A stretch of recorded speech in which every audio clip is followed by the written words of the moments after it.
Delta FM. Municipal 2026. Parole de candidat.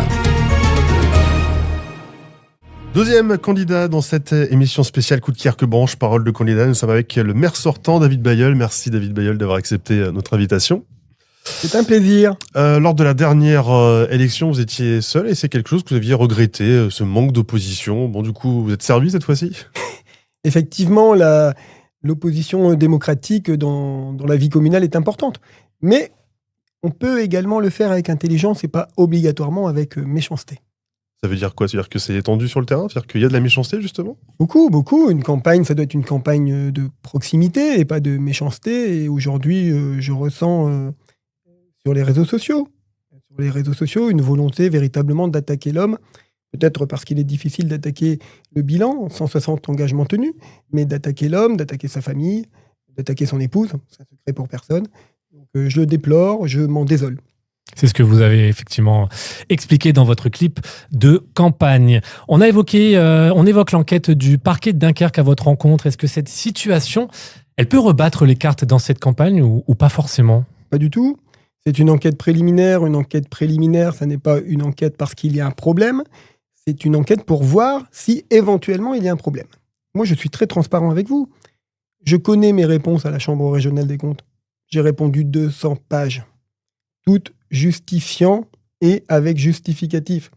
La montagne accouchera d'une souris. Et si vous êtes sur Coup de Querque-Branche et Delta est sur le terrain, vous voyez bien que les habitants, ils ne s'y trompent pas.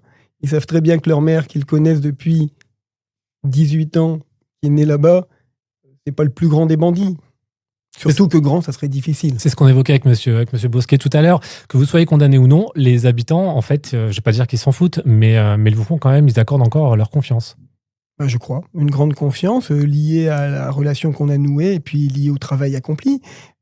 La confiance d'un coup de Querquois comme d'un électeur, comme d'un habitant, c'est pas facile à obtenir. Hein. Ça s'obtient sur les résultats du terrain et il est difficile quand même de remettre en cause mon bilan.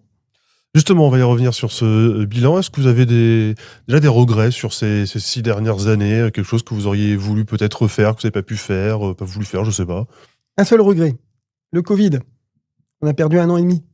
Les gens l'oublient, mais c'est au début du mandat. Et donc c'est pas de votre faute. Non, mais le regret, c'est que j'ai eu un mandat, comme mes collègues élus, de 4 ans et demi et non pas de 6 ans, puisque pendant 1 année et demie, on a vécu au rythme des confinements et on l'oublie trop souvent. C'était au début de ce mandat.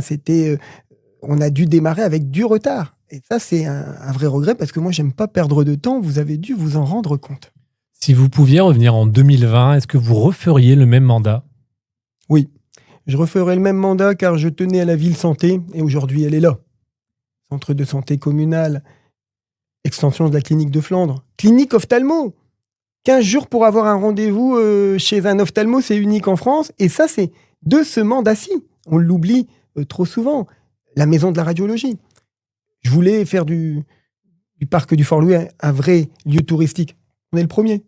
On est la première destination touristique nature du département du Nord, selon les chiffres du Conseil régional du tourisme. Je voulais construire des logements. 250 logements ont été construits. Il y en a 300 en cours. Donc oui, j'aurais fait le même mandat. Sur les 160 engagements, est-ce qu'il y en a encore à faire du coup ? Est-ce qu'il y a encore du travail ? Qu'est-ce qui manque pour l'instant ? Sur le mandat qui vient de se terminer, qui est en train de se terminer, il en manque un, il est en cours. Je voudrais tant qu'il soit prêt pour le carnaval. C'est le kiosque. 85 ans que les Coups de Querquois n'ont pas eu un kiosque. Détruit pendant la Seconde Guerre mondiale, réclamé à corps et à cri. Ça y est, il est en construction. On a eu malheureusement un mois d'intempéries avec un mois de janvier très compliqué pour la maçonnerie, notamment, hein, les maçons qui travaillent dehors. Et donc, ils ont pris un peu de retard, mais tout est fait pour que ce kiosque, au moins l'ossature, soit réalisé pour le carnaval. C'est le dernier projet sur lequel je m'étais engagé. Le retour du kiosque, ça n'est pas qu'un kiosque. C'est les traditions, c'est l'identité de la ville. Et à Coup de Querque-Branche, nos traditions ont de l'avenir. Vous évoquiez tout à l'heure les projets liés à la santé qui ont accouché sous vos mandats. Est-ce que d'autres projets sont en vue ? On sait que vous avez cette ambition quand même de la santé à Coup de Querque-Branche. Bien sûr, 2 maisons médicales supplémentaires. Nous en avons déjà créé 3. Il y a 5 quartiers.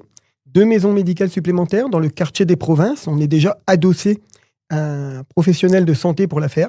Une extension du centre social permettant là aussi l'arrivée de médecins généralistes autour du quartier dit de la Ruoche.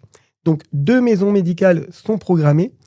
Un très beau projet en complément de la maison de la radiologie et de la médecine nucléaire, dont je ne peux pas encore trop parler aujourd'hui, mais qui devrait se rattacher au lycée Fernand Léger, où nous avons encore de la place. Un projet de formation médicale. La maison des internes.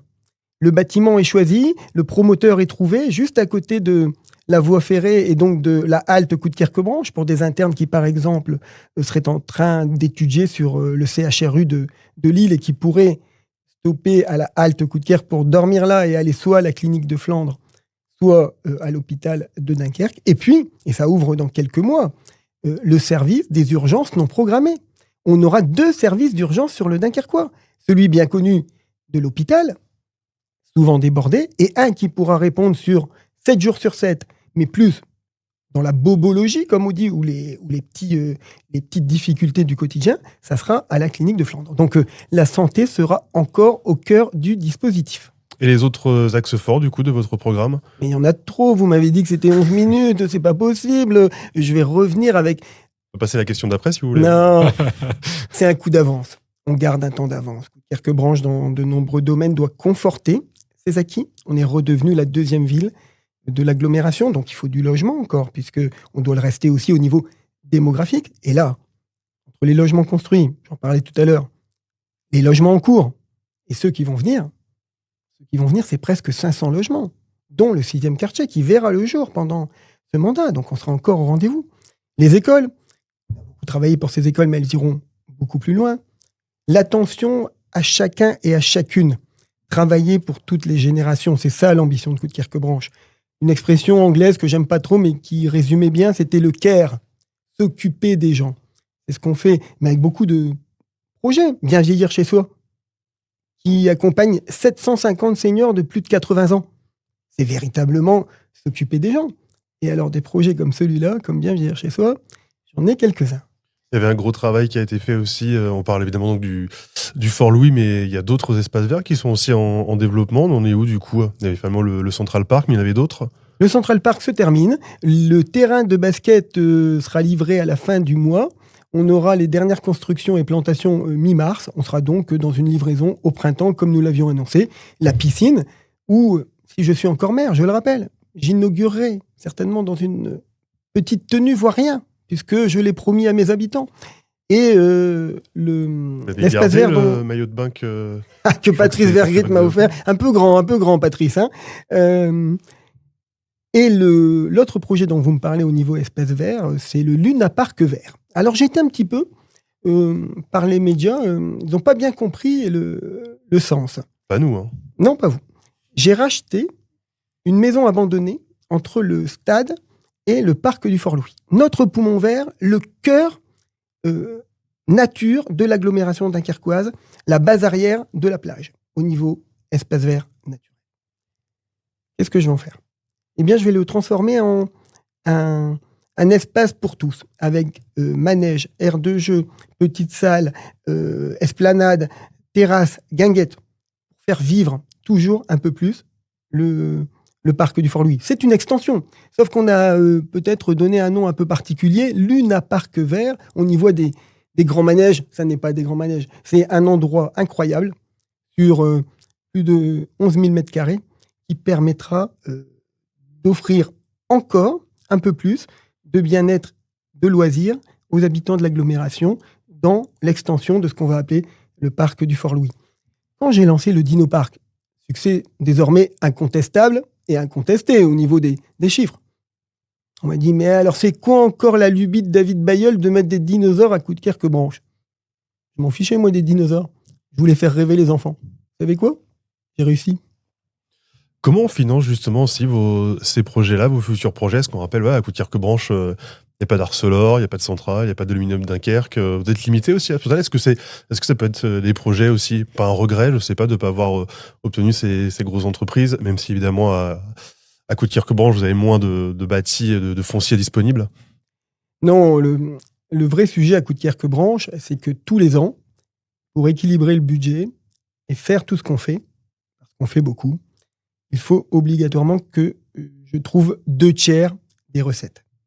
L'impôt, quoi, ne représente qu'un tiers du budget communal. Ce n'est pas le cas ailleurs, car il y a souvent cette compensation par l'entreprise que nous n'avons pas. Donc, moi, mon job, c'est une partie de l'année de trouver ces recettes. 2/3, ça veut dire 66% du budget. Attention, certaines sont automatiques. Les dotations de l'État, mais elles sont constamment en baisse. Les dotations de solidarité de la communauté urbaine, où je me bats pour qu'elles soient plutôt constamment en hausse. Et il y a toutes les autres.